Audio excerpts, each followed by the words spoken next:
Hi, my name is Yolanda and I am making this video as a final attempt to ask for help. I'm currently 8 months pregnant and the person that I am pregnant for is a prophet named Passion Java.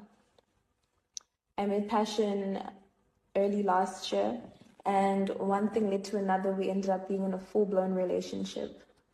Before I go forward with this video, I would actually like to acknowledge my wrongdoing and take accountability for my part in all of this. I just don't feel that the repercussions that I'm facing are warranted at all. My life is in serious danger. I've had to flee my country because things got so bad that I was being followed and there was even a kidnap attempt.